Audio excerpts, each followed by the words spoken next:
Ụmụnne m na ụmụnna m elọta n'ọrụ unu hụkwurichi ọnwa nnọ nwa nwa mba nnọ awụchasịala na m eyi iwu onye nne nọ nga n'ugbo elege m iwu nwa agbọbịa na-aga ịba na marriage mgbe na-adịghị anya iwu nwa ogogo nwa agbọbịa nta gị were onye nne nọ na marriage iwu nwa agba nta ịnụteela aka ime ine n'ime marriage mana ilege m na ihe m na-ekwu ugbu ngwa buru oche gị kete kpo nteme were nnọọ ntị ṅụ gwum ya n'ọnụ ma ewere m ọka gwum na ntị n'ihi na ihe ikwu na-amaghị ibezie anụ m otu nwanne ya nwoke eshi ala bekee dere m ihe ndere mmepe ya gụọkwa ya gotuo gwa ya sị ngwa ya sendịara m voice note ihe enu na o deghagịrị na ihe sendịara m voice note kọwara m ya ọfụma m ga-echa anya then m ga-agwa ya mgbe m ga-enweta ohere kpe mụ na ya agbagoro okwu ọnụ ya gaa n'ihu sendịara m voice note wee kọwara m voice note ọsị gịnị ya sị na ọ dị ụzọ ihe abụọ ị ga-eri n'ahụ na ụzọ ihe abụọ na-anaghị uche na-anaghị echiche na ya na-akpọbe m na ya nọtụ ugbo cheta obi awe ya n'afọ ya emememe obi agbala n'ụzọ ihe abụọ nọ na ihe abụọ na-eriele ya nri n'ahụ for years na otu nna n'ime ha wụ na mgbe ya nwa okorobịa ya nwa ogogo nwa okorobịa ya na-eto eto ya fall in love with a very pretty lady na ya dị naive ya amaghị na ọwụhụ sọ mma ka eji alụ nwaanyị na ile ha agwa ya ihe ndị ahụ agbataghị ya n'uche na ya werere obi ya niile ihe niile ya n'ime asị nwoke tọkwasị na mma nwatakịrị nwaanyị mara na ọ mara mma mafe amafe o ruo mgbe ya bịara nwenwe plan ịga obodo oyibo nwa ahụ na nne ya ebido kpugharịwa ya na ụlọ ụka nwe ya ọcha dị iche iche ndị ahụ ebido buwere ya amụma n'ihi otu esi etritie n'ụlọ nne na nna ya after mpa ya nwụrụ 1978 n'ihi otu esi etritie otu mama ya si akpasị agwa na ndị ya kpọrọ ụmụnne si akpasị agwa ya werezie this girl now na mama ya nabatara ya na-eji ịhụnanya gbakpụzie ha n'ime ha ebidozie ekpegharịwa ya from ụlọ ụka to ụlọ ụka ndị nwe ya ọcha ya maghị ekpe ekpere na ifu na ekpere wụ ya bido ya chi ikpe ya na-ememe ikiwe ha amụma ebidobuwe ha ebidobuwe amụma adawa n'isi onye bụ ekwu oke ya that na nna ya nwụọ na ya yes na ọfọ nna ya ihe nna ya tọrọ ọfọ nna ya nọ n'ụlọ ha ga-ehi ndị ya emeghị ọfụma in fact ịga obodo oyibo na ọ chọrọ ịga na ọ ga-enye ya nsogbu ya dị surprised ya gwawa ya sị na unless emebiri ihe ndị ahụ ọ bụ ya gaa nke ọma lọta nke ọma na sọfọ ọfọ nna ya nọ n'ụlọ ha dị ya na ọ nọ n'akpa na enwe bụ o ji aza agaja ọ sị ha ebuokwa amụma ahụ bucha ya were otu ehihie wụlalụ n'ụlọ ha onye ahụ rọwụ mmanya iyi na ọ naghị adabara ya na mmanya ma otu na ihe a na-emere mmanya wụ because of ọwụ nne ya na ọ naghị adabara ha na mmanya na-akpa ya ajụ agwa na mmanya na-ewere ya mmanya na-enwere ya obi ọjọọ na ka ya egbotowegodi ya ebele na-emecha na ọ ga-abịa into details ọ ka ya rutere n'ụlọ ha bụ ka para akpa ihe a nọtere ebe mpa ya wejuru ụmụ osisi ọ tọrọ atọ osisi ogirishi o jiri tọọrọ onwe ya nwa ihe na o ji efe ihe ndị ọzọ ọ si eburu akpa anọ ntara pụọ eji ka wụfuo ya we ya n'ime ọhịa mmanya jụọ ya sị na gịnị ka ya mere na ya nwere dị ya ihe ya mere na ọ gịnị ka ya mere ya tọpụrụ ya ọnụ ya baa n'ime ụlọ paakị akpa kụrụ akpa gachike na ya ka na-eme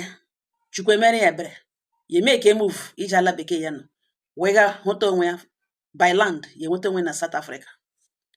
na ya na South Africa gbaa mbọ ote nwoke na-eji agba mbọ nweta onwe na Europe mgbe ya nọkwataziri ya lụọ this lady now ya na mma ya gbanyegere aka so he thought that they were there for him ya ese ya kpụọ lụọ ya ote nwoke na-eji alụ nwaanyị kpofetezie ya Europe ya bịa na ebe a ka ha nọkwa na ha mụọ ụmụ abụọ na nwaanyị mba nnọọ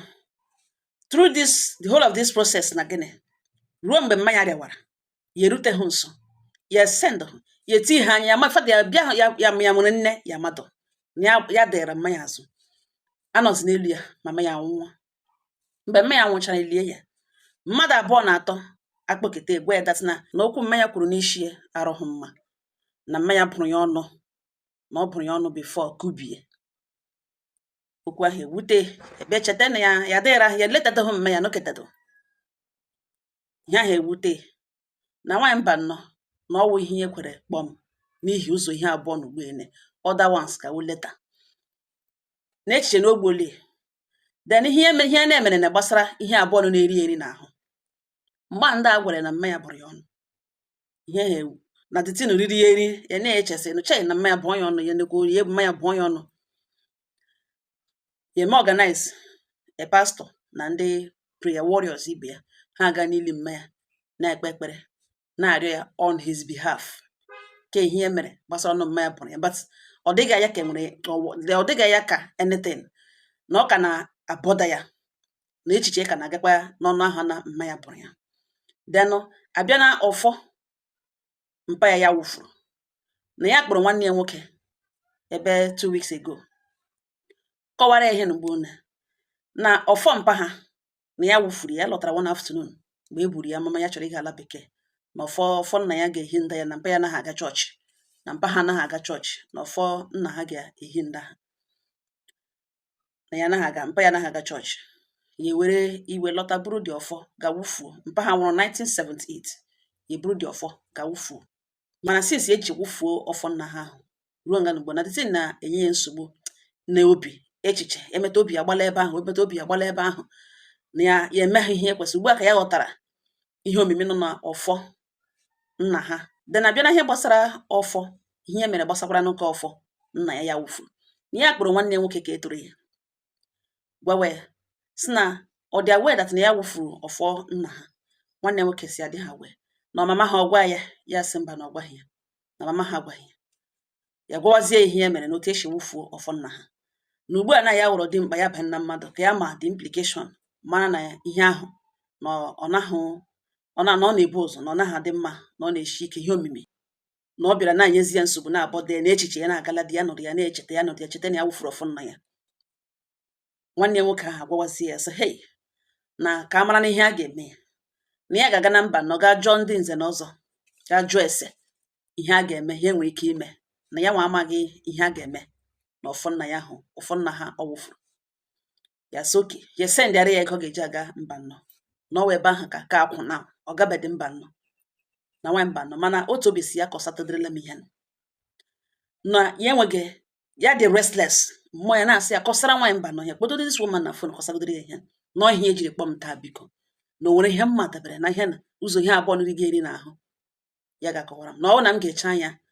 denụ na m gwa ya mgbe ọ ga-akpọ m ka ọ gwa m ihe ndị omimi leading to some of the things ya mere and ihe kpatara na ihe ejiri mee.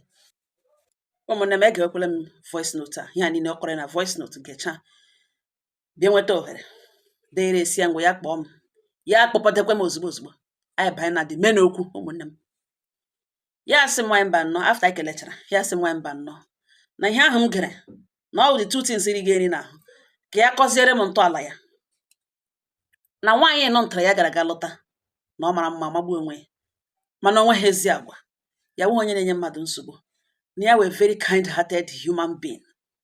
na ya lovụrụ this lady because of mmanya, na ọwụhụ na agwa ya, na ahụghị agwa ya, maghị ụta agwa ya dị, ya ga lụọ ya. Ka ọ gbagotere Europe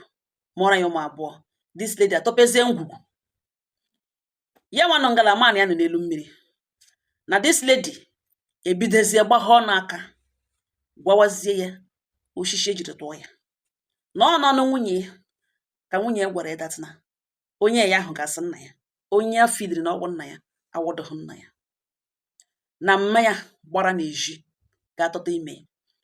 na ọ nwunye kpọrọ aha chief na their community, a wealthy chief amama, na ọ that man tụrụ mmanya ime, mmanya mụọ ya nwa ya eghewe ọnụ ya na-ele, ọ dị ya ka ya nọ na another world, ya amaghị otu okwu ahụ dara. This woman aga n'ihu na-akọ ya na ka ọ nọ n'igwe n'ọnụma, na ya chọpụtara na ya nọ n'elu mmiri, na ya nọ n'elu mmiri, na ya amadụghị foundation ya, na ihe ya na-agwa ya na ya agaghị ajụọ, na elekwa onye tụrụ ime ya, na ọ mma ya na nwoke tụrụ ime ya, na nwoke ahụ ọ hụtagasị mpa ya na the man na ọ foster father ya. Ọsị ihwere na ile otu nwa ya ga-esi agwa ya okwu dị otu a all his years na ya anụbeghị this story before. Na gịnị ka ọ na-ọsị ya the lady nwunye gwa ya sị ya ga-ajụọ na ya na-agwa ya sị ya gwacha ya kọcha ya ga-ajụọ na ọma ahụ na ọhịa o ji na dị ha wee na ọhịa o jiri ebihave ụtọ o filiri ọhịa o ji tọ na o filiri ya na-ele sị nụkwa n'ifu na mama ya na papa ya gbara oriko na mama mụrụ ya na ọwa amusu ọsịka kedere n'isi kpem anọrọ nga mmiri fon paha nwụnana ya kpoo senior brother ke toro ya kelugbu enyi ya gwara m ya sendịrị ego si ya gacha mba nọgị dres na ọka ahụ toro ya na aka ahụ ha na-akpa ya agwa ọma na aka ahụ kpụrụ ya ugwo mgbe ha na-eto eto even mgbe ọ nọ Lagos epere visit ya echetara okwu o kwuru ọ sị ya na ọ otu nne mụrụ mana ọ otu nna mụrụ o kweghị ya bata n'ụlọ na Lagos na aka ahụ na-awa kọwa udotia ya shamasha notere na kedu ọkpara ahụ nke na-anaghị eji chike akụ ya ma kedu ọkpara anwụọna dị ọkpara dị ma na anwụọna nke na nke dịzi ndụ ya nwa ka ya kpoziri na fonu jụọ esi ya biko na o nweghị ya chọrọ eju ya na ọ dị awe na ọwụhụ papa ha mụrụ ya nwa ọgba nkịtị n'ụtụ ntakịrị si yes na ya dị awe na ọ dị awe na ọsụsọ chief tụrụ ime ya si yes na papa ha na mama ha gbara oriko ya si yes na ya na ya bụ otu nne na ha awụghị otu nna ọsị iwe yes na ihe ọ na-akọ ngarugbo otu oshima yes yes na ndị obodo ekpere ka ikpe na ihe ya na ya bụ otu nne na ha awụghị otu nna ọsị anụrụ nga anụ mịa ka mmiri kọntaktị nwa chief a na South Africa ya ma ya kpọọ ya na fonu jụọ ya sị nwere akụkọ akọrọ n'isi ya nwa gbasara papa ya na ele otu oshi mata akọ yes yes na ya dị awe na ọ papa ya mụrụ ya na ọ papa ya tụrụ ime ya ya so na ya na-agarị na village no one day nwe onye na-eji ịhụnanya mgbe ụfọdụ ya bịa ebe ụmụaka ibe ya enwe ndị ka etoro eto ha ndị ahụ asị ya pụwa that you don't belong here pụwa you don't belong here no wonder mama ya jiri like ọhụta ya like ya wụ obstacle ọhụta ya like ya wụ a failure ọhụta ya that na no ihe niile na the whole thing otu esi treat ya na otu esi ewege na that family abịa bounce was back on him iwe na ọnọmeju ya obi na nwaanyị mba nnọọ n'ọwa ebe a ọ otu a ka eshiri mata now ya na-eche n'ime obi si na mama ya pụrụ outside ga tọta ime butere this man ya fili na ọwụ nna ya this man enwekwe mind ji ịhụnanya niile o jiri ya nwechagbuo petinem n'okpe ji ịhụnanya enwe shọkụrụ ya jụ ihe ifunu mgbe ọ na-anwụ anwụ ya dị 5 years ha akpụrụ ya gaa na the other room ya na ebe a na-ehi ụra mana ya nụbere ihe ha kwuru mgbe the man gwaga ha ma ha ejikwele this boy egwu na ha kpakwala ya agwa ọjọọ na ha akwakwala ya jụ ihe na ha na-akọdị akụdị ngala ya nọ ma ofosikwe mgbe ya bụ na ha akwakwala ya jụ ihe na ihe okwu ga ha ya na-ahụta onwe na ya nwoke nta na ihe this man kwuchara nwụọ skuul ya gara na ya nwazụrụ onwe ya enwe ihe na-emere mmadụ na ndụ na-awụ ya nwa mere onwe ya ga-echetewu ihe nwanne ọ nne mere ya nwanyị mba nnọọ obi agba ya njọ nwunye na-agwa n'ihe na-akọ ya dịsịrị kọgidezie ya n'ịma na ala bekee oke akpọkọta nwaanyị ya nweta akwụkwọ nweta gbago ọkwụ ya efilie na ka ya wụziere onwe ya agụkpọ onwe n'ụta ka nwaanyị ya shi nyegide nsogbu na marriage finally ya ekurozi akpa ya move ha separate peacefully because ya wụ onye udo ya na-achọ ọ tawala maka ụta ka ha shi separate ya ọgawa ka ya nwa gawakwa na ụmụ ha na-emezi a na-eletezi ụmụ ya turn by turn ya na nwunye na nwaanyị mba now na mbiko na onwere ihe gbasara especially ke gbasara ọfọ nna ya na ọnụnụ ya wụfu na mbiko enweghị m nwere igwe gbasara ihe na ya kore m ugbo na ọwụ otu o shidere na ọ wụzọ ihe abụọ rigeri na ahụ o kwekwule kwucha m sị ya nwanne m nwoke ya sị nwanne m ya sị anụla m ihe niile ikwuru o doro m anya ihe niile ikwuru mana ka ngwa nke wụ eziokwu aha nna m wụ iwu ọzọ eshi m na ọzọ lineage ọzọ ndị a na-agba eriri n'ụkwụ ihe m sị ka m jụọ ọṅụ biko ewele iwe is na ọfọ nna m ka i were wụfuo n'ime ọjọọ eze the reason iji ka nọrọ ibebe bịa gbara arara ọrụ ha mee eriwe after ewufuru ọfọ nna m wo because ewughụ bloodline of that man you called your father ugbu a ka ị chọpụtara na ọ wụ your foster father ọ wụghị ya mụrụ ọwụ ya tụrụ ime. Gịnị ashị ahụ? Blood. Ewughị diọkpara ya ka iji awa osu gị diọkpara ya. Enwere ndị ọfọ mara n'aka ka one. Ọhịa ndị Igbo ji sị ọfọ ma onye ji ya. Ihe ịwụfuru uwe oshishi ịwụfuhu ọwụgụnwa ji ọfọ. Enwere onye kwesịrị iji ọfọ ahụ. Amana mote diọkpara dị manụ shiri nwụ ma ọwụ destin o so na ihe gburu ya. Mana o doro m anya ọfụma na nze na ọzọ anaghị amaghara mmadụ bịa buru ọfọ. Ọ bụrụ na nna gị buga ọfọ na ndị nze nze ma ọwụ ọzọ, o nwere ọfọ na ogo, enwe ihe mere ya. After elichara ya, ndị nze ga-agwa diọkpara ya sị na ọfọ nna ya na ọ mana ya n'aka. Den osisi mba na ya chọghị ibu ọfọ a, enwere omenala ọ ga-emere ha. Ha ewepụ ya aka. Ya ga-efere ihe ọ chọrọ ife, mere onwe ihe ọ chọrọ imere onwe ya. Ọwụhụ force. Anaghị ama ya mana ị ga-emerịrị omenala ahụ. Ha eji aka ha buru data ọfọ ahụ lawa. Gị pụta imere ha omenala, ha ewepụ aka n'oche. Oche nna ha ka dị empty, dị vacant, na-eche nke ịbịa nọrọ ebe ahụ. Ịbịa ahụ imekwere na ha omenala, gwa ha dat na ị chọghị ịgọ ọfọ, na ị chọghị ịwụ nze, chọghị ịwụ ọzọ. Gị ga-apara ọfọ nna ha ga-awụfu wale ewu diọkpara. Ọ na ikekwe ewu hụ diọkpara, mana nna ha gwara ndị nze na ọzọ ibe ya dat na adị ama ya ụna ya nwụọ na ọnwa ya nọ ka ya chọrọ ihe ndụ ọfọ ya n'aka over. Den enwe ihe mere ya kpọọ nwa aha na ogwurukọ ọbụla ọwa sị elekwe nna ha si n'ọgụ maka ọfọ ka ọ chọrọ ka ọfọ manụ n'aka ka iburu ọfọ ya. Isizie ha mba na ị chọghị iburu, ha sị ngwa gị mere ha omenala. Ha ewepụga aka n'oche. Now iwu hụ diọkpara dị man, iwu hụ oso gị diọkpara ya nwa mana dat na ọfọ ya nọ, ofu nwa ya ga-eheriti ga-anọchi oche ya. Enwere mgbe ọ gwara ndị nze na ọzọ dat na adị ama ya nwụọ na ọgụnwa ga-eburu ya ọfọ. Ya sị no, okay, no, mpa ya awụhụ nze na papa ya awụhụ ọzọ na oshi ha ọzọ ndị a like normal nze na ọzọ. No. Na ọfọ ke nna ya wụ ka o ji aka ya oshishi ogirishi o ji aka ya tụọrọ onwe ya. Denwe n'otu nkwacha nke na ọ ga-akpọku o ji emere chi na ọwụhụ member of ọzọ na nze. M si okay, ka m sị because your father buru ọfọ a na-ekwu okwu ya nwụrụ 1978. Gị gbarịcha nweta onwe gị n'ala bekee nọrọ n'obi ọma, lụọ nwaanyị, wee fada na-eme ọfụma. No, ọ dị possible ma ọ bụrụ na ọfọ ahụ gbara n'aka ibu ime omenala. Aka m sị because ọ dị m ọ gbagwojuru m anya otu e shiri survive all the whole situation till now. Mana ugbu a ka ị kwuru ihe m ghọtara, ihe doro m anya. Your father awụhụ nze, ọwụhụ ọzọ. Ihe ọ kara onwe ya wee oshishi ogirishi na oji ọ na-akpọku, and ọ oshishi a majority of them oge mgbe ahụ, according to my grandfather, oge mgbe ahụ majority of ụmụnna na ụmụnna dị na-enwe datin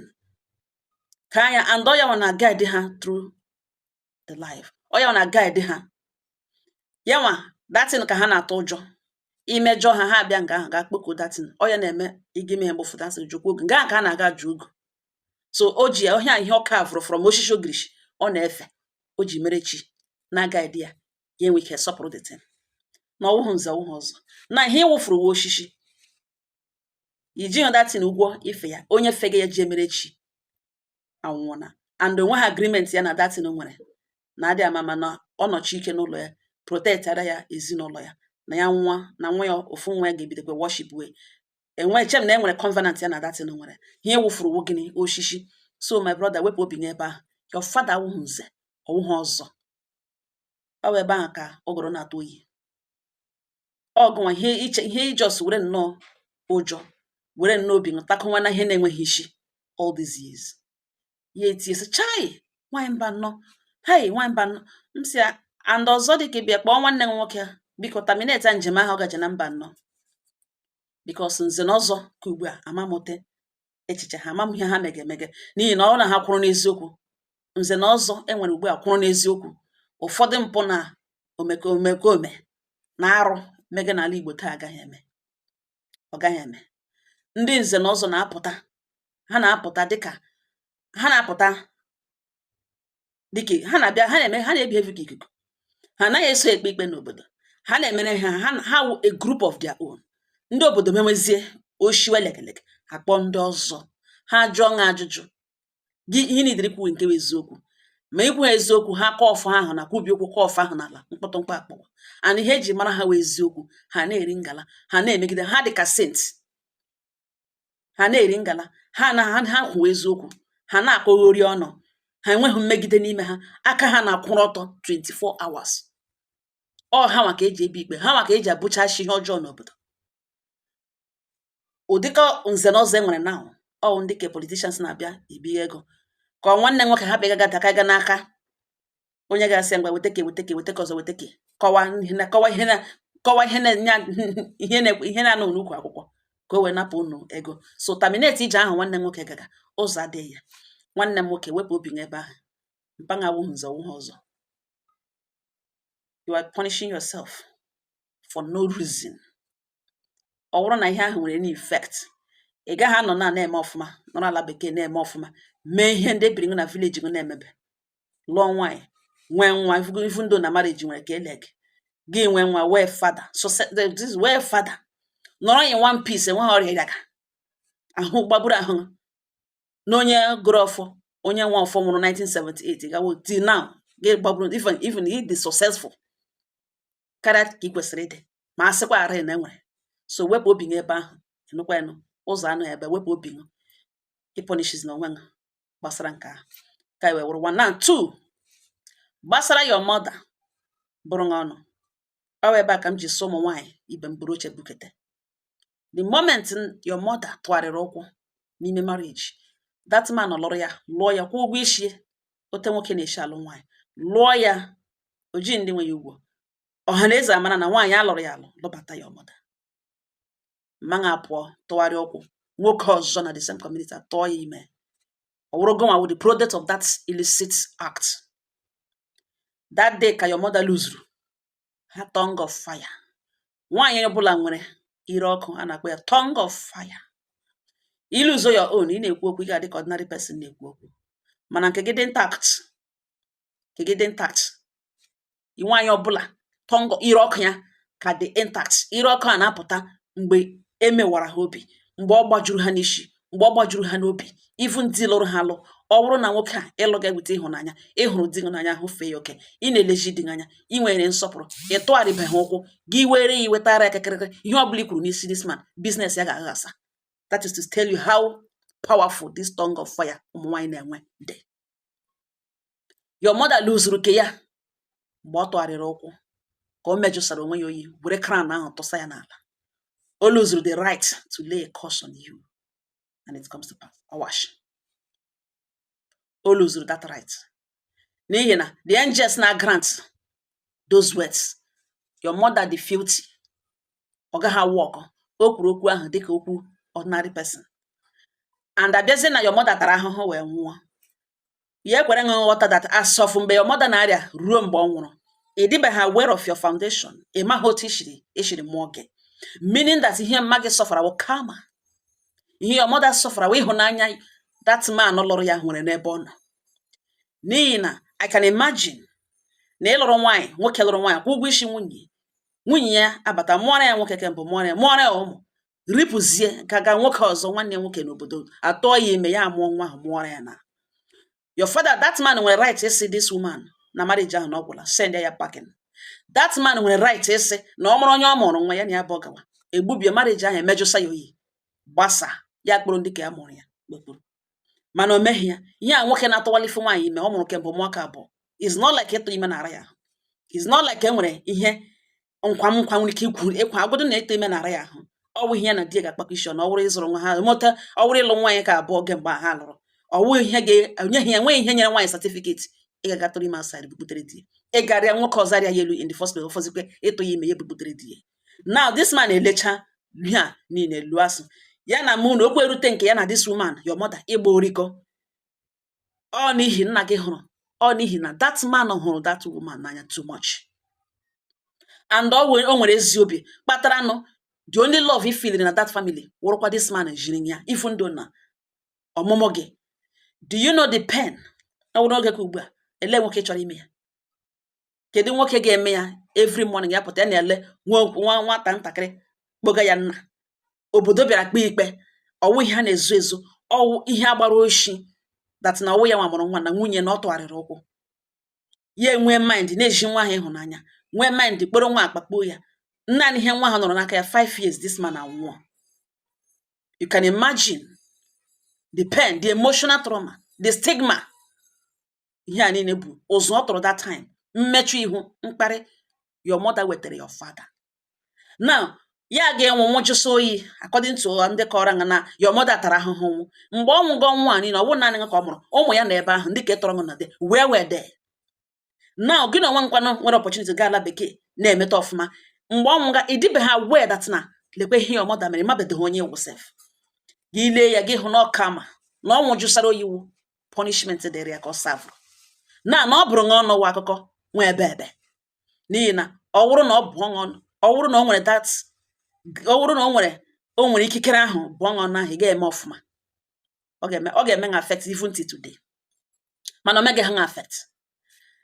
E nwere ebe ị kwesịrị ile gị anya, ị na-ele igiri ha anya. Otu ị nọ na, let me tell you,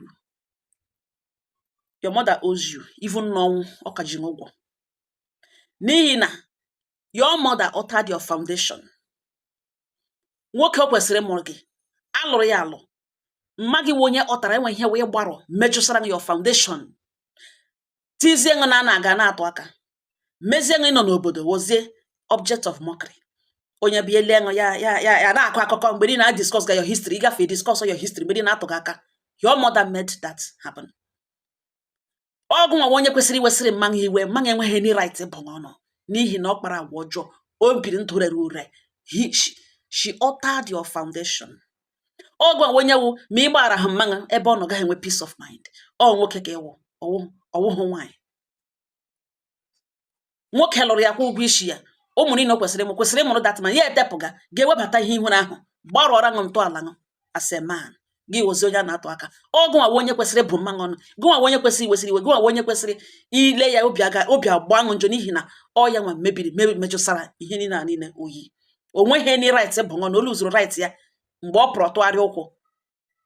Ọ napụrụ onwe that right. Ọ na-ehi onye okwu gị that na uweghori ọnụ, ọkọ just like oghori ọnụ, and ọ ya kpatakwara na onweghị any effect on you. Go and just dey bothered unnecessarily. Now let me tell you what you have to do. It's na this man nwụrụ mgbe dị 5 years. Ọ nwoke ahụ ka iji ụgwọ. Ịchọwa ihe ị ga-eme, ga kwagharịa that man. Gị lọta n'obodo gị gbuorie nna m. Gị kpọkọ ndị obodo n'ihi na ndị obodo niile dị aware. Ọwụ ọhụrụ aka ịmatabere onye ewu. Efili kwere na enwere ihe zoro ezo. Ọ ha makpere dị ikpe, ha ma gbara mmanụ oriko. That man ka iji ụgwọ. Ị ga-aga kwagharịa ma ọ na ịchọwa ihe iji ego eme, chọwa ebe ị na-aga. Terminate ije nwanne nwoke gaga na mba nnọọ. Then ihe ese ya mmanụ bụrụ ọnụ this and that. No, you don't owe her. Ọnụ bụrụ nweghị any effect on you, and onweghị ike inwe any effect on you. Because onweghị the grace, onweghị the power. O lose that power. Ọ a filthy woman. Mekwere no ji serve punishment ya. O letekwe ọ nọ n'elu, ọ nọ n'elu ya. Nwekwe mind ịbụ ọnụ, because ndị nwere the power ịbụ nwa ha ọnụ anaghị abụ ọnụ ahụ. A mother, a decent mother, nwere power ịbụ ọnụ ahụ, ha anaghị abụ ọnụ. Ha anaghị abụ ya. Kama ha achọ onye ọzọ gha ya aka na ọ bụ onye gwụrụ ọgwụ kpahie nwa ha ihu. Ọ gaghị eme ịhụnanya ha nwere ebe nwa ha nọ affect. Itigide ha ma n'olu ha gaghịkwa abụ na ha hụta na ihe nwa ha mege na ọgba ha aka. Ya nwee ịdị ngwa ngwa ga-abụ ọnụ petewekere ka ihe ọ chọrọ ka ime. She was a filthy woman, all the dirty. O rere ure with disgrace to womanhood. Na nwunye nye si that na your mother na ọwụkwa amoosu. Such woman is na ọwa amoosu, ị gaghị ajụ ese, ị gaghị asị why. Because imagine that time ihe a niile na-eme. Your mother nwetara a lot of taunting. Atantụrụ ya, mockery, arụrụ ya aka, open condemnation. Ndị na-erughị ịgwa ya okwu gwara ya okwu. So ọ gaga kara amoosu in order to fight whoever that decided to fight her, or whoever that decided to mock her in a devastating, heartbreaking way. Ka ya gata onye ahụ, ị gaghị ajụ gịnị kpaliri ya, because ụmụ nwaanyị be ga-eji ya mere ihe mgbafuri. So ọ gaka kara amoosu, ị gaghị asị na no, ọ gịnị butere nwaanyị, mmadụ ga-eji asị such woman na already a situation on that time we keep push you to become an amoosu. That aside, ọ bụrụ na ịchọ ihe iji ego eme, mpanụ that man mere accept mgbe na-enwe nwoke ga-emeli ya. The whole disgrace, mkparị niile, mmetọ niile your mother metọrọ that marriage. Aka mụọ under his nose. Ya ejighị ịhụnanya. rezie ga-ekpe ya fada ya za even though na ọ hụghị onye rere nwunye ya elu the same community ya nabata ṅụ that man ka ị deserve ọ na ọ dị ndụ aga masị ṅụ ebe ahụ ị nọ ga-akpọrọ ya and ị na-akọwa na the only ịhụnanya ị mere experience in your life na ọ dị same man jiri nye ya enwe mgbe ọ kọrọ ṅụ n'ụjọ enwe mgbe ọ gwara ṅụ gwakwa ụmụ ya mgbe ọ na-anwụ gwa ezinụlọ dat na ha ejikwala ṅụ ha kpaghepụkwala ṅụ na ha kpakwala ṅụ agwa ọjọọ he showed you love gaa ka ị kwagharịa ya ọ nwụrụ mgbe ị nọ 5 years kwa ya otu ị chọrọ isi ọkwa ya ọ bụrụ nna m abụọ gị gboo bụrụ nna m atọ gị gboo kpoko ndị obodo gwa asị na enweghị ihe gbasara ọmụmụ gị awụghị ihe a na-akọrọ anybody any family of this community na ọwa amụọ nwatakịrị agwa ya otu eshiri mụ ya ọ bụrụghị your power to change anything na enweghị onye ga-ekwu otu o shele ụwa na ihe mere na-eme ọwụhụ your power na enweghị ihe ị ga-emenwe enweghị nwere ikikere imenwe at that time na akụkọ enweghị onye na-amahụ otu eshiri mụ gị na ihe kpatara na ị chọrọ ịkwa this man nyere ṅụ the opportunity to call him father nwere opportunity is send out ma gị mama mana o meghị ya nwere opportunity ị na-ara ṅụ anya mgbe niile obi na-agba ya njọ mgbe niile no o meghị ya kama ihe ọ na-enye gị n'ọwụ open arms na o jiri ṅụ ịhụnanya kpokokwa ụmụnne ṅụ ma onye ihu ma onye azụ that na ọnwụ na ya na-anwụ na akpakwala ṅụ agwa ọjọọ na such man that he really ọ gara through emotional trauma na ihe this man did dị too much na o nwere kind heart na o mere na accept dịka nwa ya na ọ nabatara ṅụ quite unfortunate na mgbe ọ nwụrụ dịka obere na that man ka ị chọrọ ịkwa na ụdị chọrọ iji kwa ya gị ga-enye befitting burial ịkwarịa ya ndị obodo aghọtakwana da yes na irite ọnụrụ aka ahụ jiri ṅụ ịhụnanya na irite ọnụrụ ya because enweghị ha na-akọrọ ha akọrọ enweghị ha ga-akọrọ obodo ahụ onye nwe ihe abịa n'obodo onye ọbụla onye rọta ọrịa ibe ya ma ọwụ your power ọwụghị ihe awụ ihe nne ṅụ mere onwe otu o si gbasa ṅụ ịwụ somebody amụrụ n'ụdị ejiri mmanwụ onwe onye na-ekwu onye ga-amụ ya na onye ọbụla n'ala ụwa ka ahụ ihe na n'obodo na-enweghị pawa onye nwe pawa aka ahụ Trump ga-amụ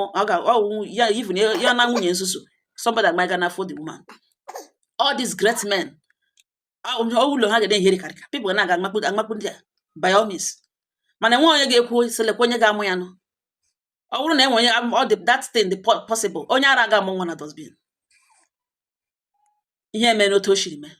ọ bụghị your fault mana ị chọrọ isho na ọ agaghị ahụ ichefu this man after everything na this man mere ihe na-enweghị onye nwere ike ime ya gị ga-akwa anya gbuorie nnama gbapụrụ ya egbe mana nke asịsị na mmanụ na ọ bụrụ ọnụ o jighị okwu mmanụ nwe onye ji ụgwọ everything ọ maghị onye ịpụta taa gị si na ị na-ewere iwe ịpụta gị si ifu nna nọ ebe ahụ ofu ebe ahụ ọ nọ ga-enwe peace of mind for what she did to you na-alụrụ ya alụ ọ bata bịa ọta your foundation gbarụọra ṅụ ntọala ṅụ mejụsara mgbọrọgwụ oyi ka right o nwere ịbụ ọnụ ọjụ ha ese ofe na being a mother is all it takes ịmụ nwa mpush pụta nwa na no ewuru nwaanyị nọ ngara elega m mara ihe ị na-eme nwaanyị niile nwere ikikere nọ ha n'ọnụ ejili ike ekwu oke okwu ejili ike akpọ mmadụ iyi ejili ike eme ma ọ bụrụ na ị ma na this power iluzube ya ịbụ ọnụ ịbụ nwa gị ọnụ ọ ịbụ anybody ọnụ ọ dị ṅụ ekwu okwu file na ọ ga-abịa na mmezu ọnwụghị ụfọ ndị nọ na di tụgharịrị ụkwụ chinadịpụta nwoke ọzọ arịa ha elu ma ọfọzikwa ịmụrụ ha nwa nne such woman shi ga-akwugide ruo ma mfe ole so gara aga gwụrụ ọgwụ ga-aga gwowa ọgwụ ma onye si na okwu ọnụ ya na ọ bụrụ nwa ya ọ na-acha ọcha nọ na-awa ọkụ ọ dị ka mmiri awụrụ n'okwute nwaanyị ahụ luzuo essence ya o luzuo flavor ya luzuo crown ya luzuo proud luzuo integrity luzuo everything ihe ọ dị ka chaff so before gị luzuo okenye na marriage a di gị mewe nke na-aga edili ọ ga-aka mma na ịpụtara dị na-alụghachi dana ị nọ n'ime nga ahụ ntụji ụkwụ ahụ na-arụ ọbụ ụmụ nwaanyị lot of things ntụji ụkwụ ahụ na-arụ ọbụ ụmụ nwaanyị lot of things e nwere star ị ga-amụ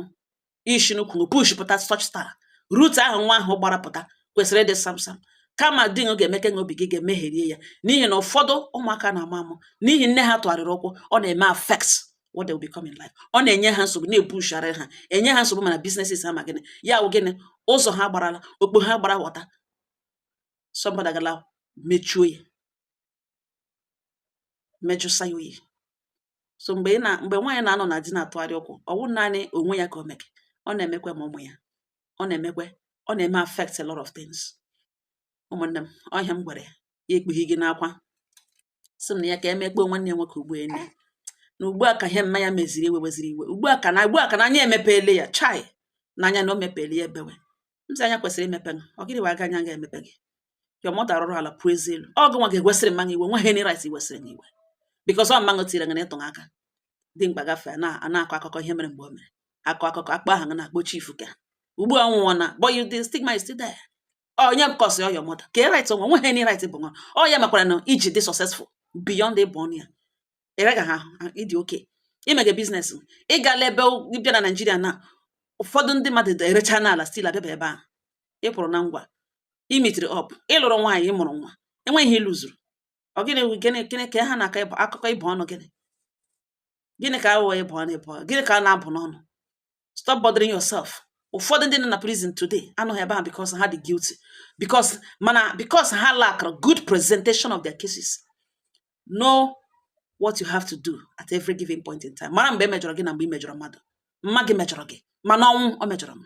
mejọsa na oyigashi ike nọ n'elu ebe ọnụ before na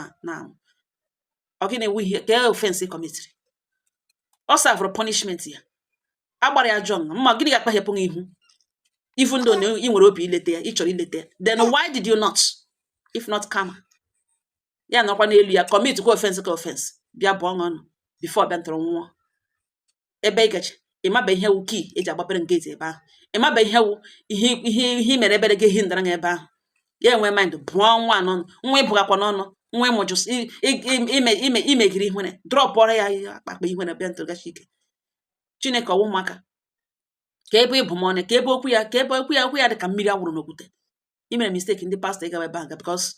o kwesịghị ekwesị o deserve ya your mother enweghị that power so abịala gị filie na ị na-edi guilty mma gị bụrụ gị ọnụ gị mgbe ị na-eme ndị obodo adres gị gwa sị nobody should come to you again na mama gị bụrụ gị ọnụ na your mother enweghị that right onweghị that power na o mejụsara onwe ya oyi na ọ serve punishment ya na alụrụ ya ewughị nwa amụrụ n'ọganize ọmụrụ nne ya na nna ya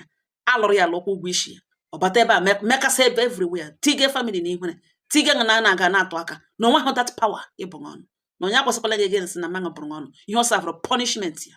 na ọwụ naanị nke ọ mụrụ. Ụmụnne m ọhịa m gwere ya ebewe ya sị na ya dị relieved. In fact m sị ya biko na aga m ejite okwu gbotoro ya ụmụnne ka ha were mụrụ akụ ya sị m gaa n'ihu nwaanyị mba nọ na m gaa n'ihu na ya enwene relief na otu efe dị gị ugbu a na ihe ya hụrụ ugbu a na mụ epi m mere ya eche ihe ekwesịrị na ihe ọ dịsị na aha Chineke na ya etiwe bewe akwa ka ụmụaka m sị achọkwa m akwa n'ebe achọghị m akwa ibe ka ihe dị victim ga-eji awụ the villain. Ọ dị possible. Feel free ị na-aga zochi ụkwụ n'ala ike even n'obodo nna mụrụ gị ọwụ gị nwa chuzuru ọmụmụ gị ihe mere na-eme and God Chineke blessed m mekwana nwa ma school ma gịnị ihe niile pụtara in life you toiled for yourself ihe niile wụ gị nwa kpara onwe gị nwa wago okpo onwe gị enwe onye ga-enwe kredit ahụ gị na-azụ ụkwụ zochi ụkwụ n'ala ike mgbe ọ na-enye nsogbu mgbe ị lọtara bịa rịọ ha nri ha eto ya gị mana ị na-azụ ụkwụ zochi ụkwụ n'ala ike ime gị ọfụma ụwa otu mbịa the world is too big for all of us. Onye nọjuru ya gashi ike enwekwala nwa gị gị uchuchuchu ma gị ise ịnwụkpaga ahụ onye kọ anya dada gị kwa ya dada onye sịkwana ka ike you arrest that person. Onwe nke ikikere aka na amụrụ mmadụ awụ ikikere aka nwa amụrụ ọwụ nzube Chineke na ihe niile na otu o si eme ya. Ụmụnne m ọhịa m gwara ya ihe m na-eji m nọ mburu ya bịa ngalabịa gbotowe ọka unu were ihe mere onye ọzọ mụrụ akụ ọngọ ha m n'ọnụ udo dịrị ọnụ.